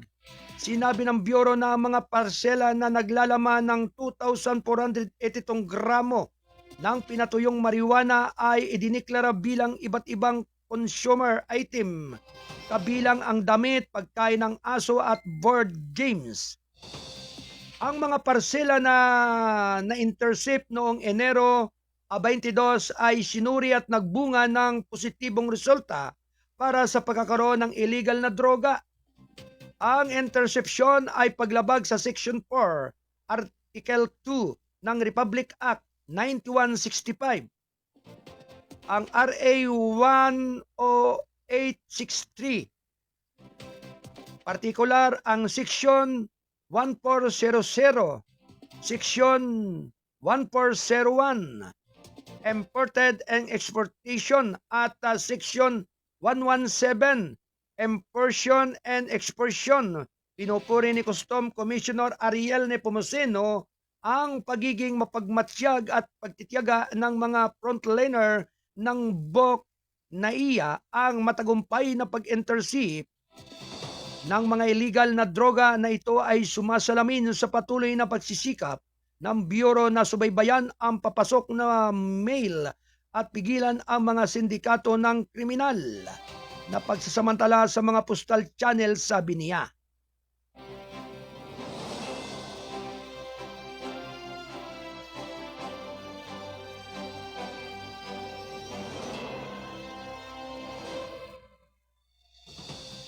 Samantala, nakumpiska naman ng BOC kasama ang Crack Interagency Task Force Against Illegal Drugs and tinatayang 4.11 kilograms ng higher grade marijuana na tinatayang nagkakahalaga naman ng 6.16 milyong piso. Sa iwalay na pahayag, sinabi ng Bureau na ang kargamento na dineklara bilang polyester rag runner ay nagmula sa California at patungong San Mateo, Rizal. Natuklasan ng mga inspektor ang isang silent regal container na nagtatago ng 3 itim na transparent plastic bag na naglalaman naman ng mga tuyong dahon at prutas na pinaginala ang marijuana. Kalaunan ay kinumpirma ng chemical analysis na ang sangkap ay marijuana na inuri bilang isang mapanganib na droga sa ilalim ng RA 9165. Why, thank you. 31 minuto makalipas ang ganap na ika-siyam ng umaga.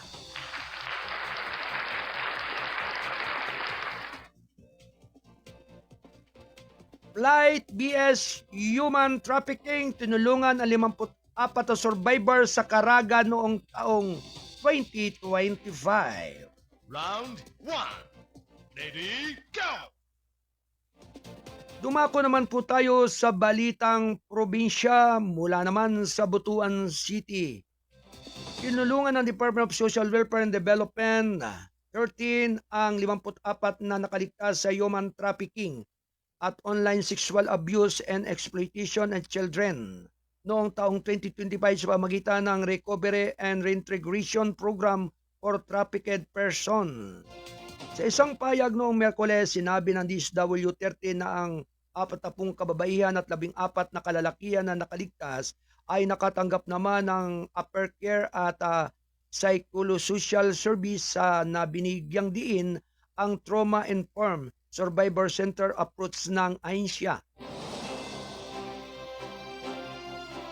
Bukod sa psychosocial support, nagbigay din ang RRPTP ng pinansyal at material na tulong para sa recovery at reintegration, kabilang na ang 45,000 pesos para sa court-related expenses para sa 4 na kliyente, 144,000 pesos para sa educational assistance para sa 19 na kliyente at 80,000 piso para sa livelihood support para sa 8 kliyente. Ang mga nagawa sa pagkakolekta ng mga traffic persons ay mga biktima ng usaik ay patunay na ang ating kolektibong pagsisikap, sabi ni DSWD-13 Director Mariflor Dulyaga sa parehong pahayag. Dinagdag pa niya na nagpapatupad din ang ahensya ng mga hakbang upang mabawasan ang re-traumatization kabilang na ang ikatlong batch ng video taped and depth disclosure interviews. Ang mga pagbisita sa bahay ay isinagawa upang masubaybayan ang pag-unlad ng mga nakaligtas. Habang ang mga courtesy call sa mga opisyal ng barangay ay nakatulong sa pagpapalakas ng mga mekanismo ng referral at proteksyon sa nakabatay sa komunidad, sabi ni Dulyaga. Bukod dito, 5 rescue operations din ang isinagawa noong nakaraang taon, kabilang na ang 2 sa Binavista, Agusan del Norte at isa sa mga bayan ng Sison sa Surigao del Norte, Tago sa Surigao del Norte at Butuan City. Sa rescue operations ay nagresulta sa pagkakakilanlan at agarang tulong sa mga traffic persons at mga biktima ng usaik. Pinasalamatan namin ang aming mga kasusyo sa paninindigan sa amin sa pagtiyak na ang mga nakaligtas ay binibigyan ng pagkakataong gumaling, makabawi at muling itayo ang kanilang buhay, sabi ni Dulyaga. Wow, thank you.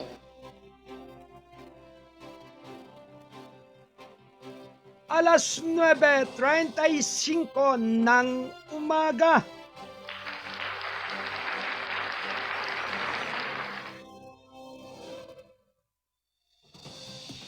Mahigit 30 katao patay sa US dahil sa bagyo sa taglamig. Round 1. Ready, go! Balita naman mula sa ibang bansa, Houston, Estados Unidos, hindi bababa sa 34 na katawang namatay habang milyon-milyong Amerikano ang naghahanda para sa matinding lamig na humahawak sa malawak na Swiders and US ngayong linggo.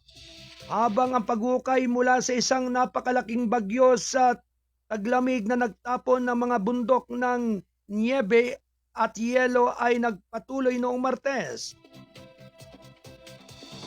Ang mga alerto sa malamig na panahon ay inisyo para sa karamihan sa gitna ng silangang US na may isang polar vortex na inaasahang magtatakda na ma-record sa ilang bahagi ng timog at hilagang silangang lugar.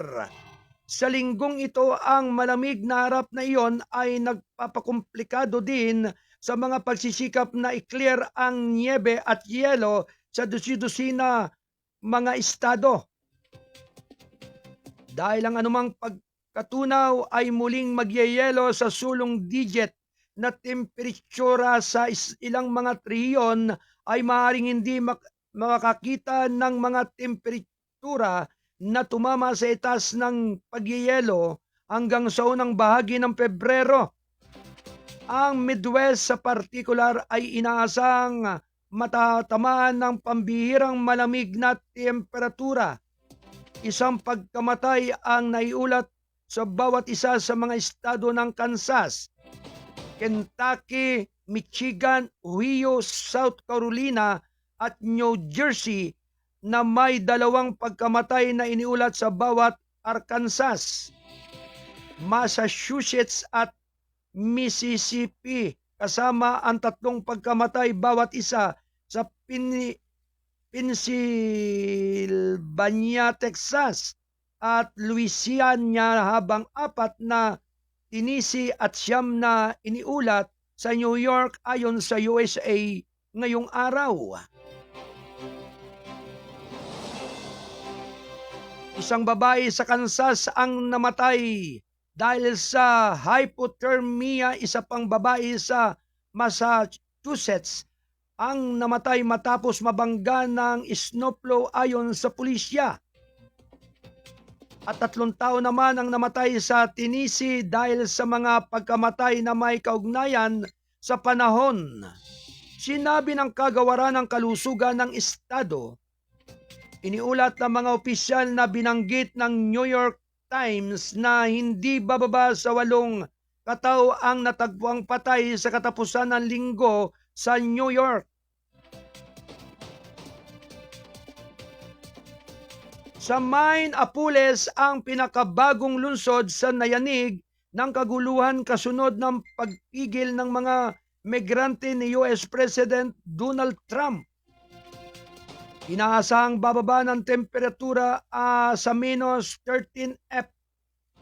Lunes sa karagdagang timog ang karaniwang maliwalas na mga lungsod ng San Antonio at Austin sa estado ng Texas ay inaasahang tumama lamang sa 20 F. Ang hangin ay malamang na gawing mas malamig kaysa sa maaaring ipahiwatig ng thermometer sa maraming bahagi ng bansa. Para sa marami ng malamig na harap ay hindi maaaring dumating sa mas masahol pang oras. Daan-daang libong tao sa 11 estado ang walang kuryente, kabilang ng higit na 29,000 katao sa Texas, 182 naman sa Tennessee, 140,000 naman sa Mississippi at 100,000 naman sa Louisiana. Sa kabuuan, halos 539,000 katao ang walang kuryente ayon sa pinakabagong datos mula sa website ng Power Outage Us. Why, thank you. 40 minuto makalipas ang ganap na 9:00 ng umaga. Ito ay hatid ng balitang kasado ang pahayagang balansi at totoo. National Newspaper.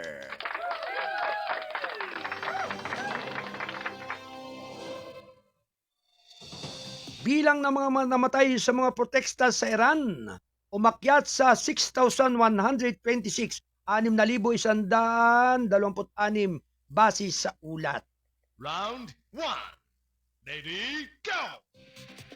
Mula naman sa Washington, umakyat na sa 6,126 ang bilang ng mga nasawi sa mga protesta sa Iran ayon sa Human Rights Activist News Agency na nakabase sa US noong Lunes. May kabuang 41,818 katao ang naristo sa ika-30 araw ng pambansang protesta sa bansa ayon sa datos na tinipon ng RANA. Hindi bababa sa 11,000 siyam na katao ang nagtamo ng malubhang pinsala sa mga protesta ayon sa ulat. Ang Iran ay nayanig ng mga alon ng mga protesta mula noong nakaraang buwan simula noong Disyembre 28 sa Grand Bazaar ng Tehran dahil sa matinding pagbaba ng halaga ng Iranian rial at lumalaking kalagayan ng ekonomiya. Kalaunan ay kumalat ang mga demonstrasyon sa iba pang mga lungsod. Inakusahan ng mga opisyal ng US at Israel na sumusuporta sa mga armadong manggugulo na nagsasagawa ng ilang pag-atake sa mga pampublikong lugar sa buong bansa. Paulit-ulit na nagbanta si US President Donald Trump na pindutin ng gusto kong papatayin ang mga nagpuprotesta, ngunit kalaunan ay pinuri ng Tehran sa pagkansila umano ng daan-daang naka-schedule na pagpatay. Why, thank you. 42 minuto makalipas ang ganap na 9:00 ng umaga. Ito'y hatid ng balitang kasado ang pahayagang balansi at totoo. National Newspaper.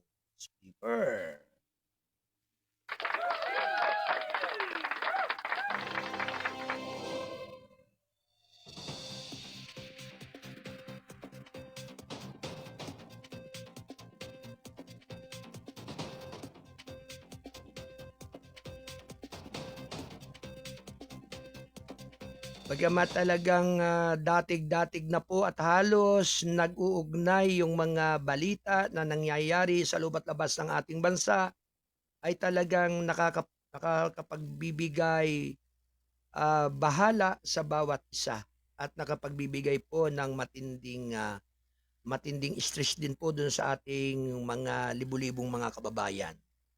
Na ang karamihan nga po doon ay mga Pilipino po ang mga nagtatrabaho po diyan sa ibayong dagat.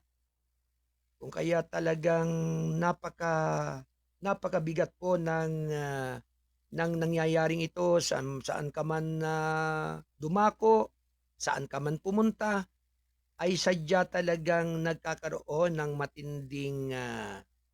matinding pagkabalisa ang ating mga kababayan po sa iba't ibang dako po ng mundo. Lalong-lalo na po yung ating mga kababayang mga Pilipino na talagang nagtatrabaho po sa ibayong dagat, at ganun din po sa mga ating po mga OFW, sa ating mga seafarers. So talagang ikangay patuloy na nagsusumika po pang ikangay kanilang maisabalikat ng gusto yung kanilang mga pangarap ho sa mga mahal sa buhay dito sa ating bayan. Kung kaya't karamihan nga po ay talagang nagtitiis po ang ating mga kababayan na kahit nga sa kabila ng lahat ng matinding tensyon na nangyayari ay talagang grabe na po. Grabe na nga po talaga yung mga pangyayari na dapat po ay dasal lamang at panalangin ang higit na dapat pamalagiin sa bawat sarili ng bawat Pilipino o ng buong mundo.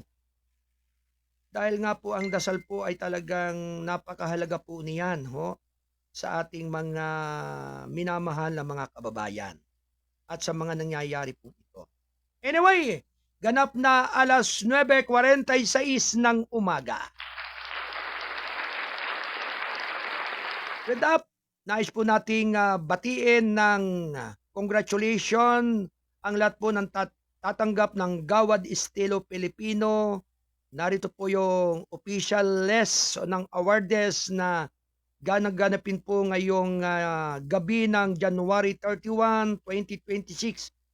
Alas 3 hanggang ikawalo po ng gabi. Alas 3 ng hapon. Ikawalo po ng gabi dyan po sa TCM Mall, Pasay City. At ang ito nga po ay ang mga tatanggap po ng mga outstanding model of the year. Yan nga po ay nasa 65 po na awardees ang tatanggap po ngayong pong sa sa katapusan po o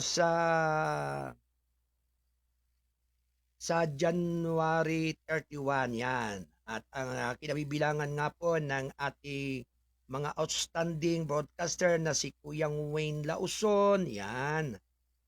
Ang KBS RMM News TV, si outstanding broadcaster Kuyang Ricardo S. Lita, ganun din si Willie Roberto Paraidol, yan. Ganun din si Gisil Sumera Gobres, si Kuyang Seperano Santusidad, likewise si Kuyang Nestor Pernicita, Outstanding Broadcaster of the Year of 2026. Ganun din si Kuyang Stephen Aludo, Outstanding Broadcaster of the Year 2026. Likewise kay Kuyang Holyo Agaton. Ganun din kay Saldi Cantiga. Ganun din kay Kuyang Lando Luto, si Kuyang Chudi Soyman Jr., si Kuyang Paul Aludo, Outstanding Broadcaster of the Year 2026. Likewise kay Maricel Abilong. At syempre, ganun din kay Shehan Dennis Aquino. At marami pa pong iba. Siyempre, kabilang na po dito ang inyong, ang ating pong publisher, ang ating CEO, si Kuyang Alan Valenzuela Bordeos at ang Balitang Kasado. At syempre ang inyo pong abang lingkod bilang outstanding broadcaster of the year, ang inyong Kuyang Arnold Acebeda Namuco. Congratulations po sa ating lahat at sa lahat po ng bumubuo ng parangal na gaganapin po dyan sa lugar po ng Pasay City, dyan sa TCM Mall, Pasay City. At yan nga po ay sa ngayon pong January 31, ganap na alas 3 ng hapon hanggang alas 8 ng gabi. Yan. At yan po ay supungura rin po ng ating pinakapipitagan na si Tito Nel Talavera. Yan. Maraming salamat po sa patuloy po ninyong pagsubaybay sa ating palatuntunan ng Gabay at Patnubay sa humigit kumulang na 2 oras po ng ating pagtatanghal dito sa Kasado Broadcasting Service, RMM News, Dyaryo na TV pa. At syempre maraming salamat po sa ating pong mga nakapiling po dito sa ating Studio 1. Ito po ay sina Ate Del Rose Aldea Santos at Ate Rose Marie Paderon Lauson. At syempre sa lahat po ng ating mga columnista at writer, maraming salamat po. Likewise sa lahat ng ating mga kasado patroller na nakaantabay at naghahatid ng mahalagang mga balita at mga impormasyon dito sa ating palatuntunan ng Gabay at Patnubay. Balitaan at mga impormasyon. With up sa lahat po ng ating mga kasamahan sa iba't ibang dako ng ating bansa, Luzon, Visayas at Mindanao. Maraming salamat po sa lahat po ng ating mga tagapakinig at taga-subaybay. Mulit-muli, ako po ay magbabalik sa araw po ng bukas ganap na 8 ng umaga hanggang 10. At syempre, sa pangalan po ng ating station manager, Kuyang Alan Valenzuela Bordeos, ako naman po ang inyong abang lingkod, ang kuya ng lahat, ang Mindorinyong Midnight Boy. Bagamat hindi naman gaanong kagwapuhan. Sigurado naman na ito ay inyong maasahan, ang inyong Kuyang Arnold Namuco. Sumainyo nawa ang pagpapala ng ating dakilang lumikha at Diyos babalos, amigos! Bye-bye!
Depressed.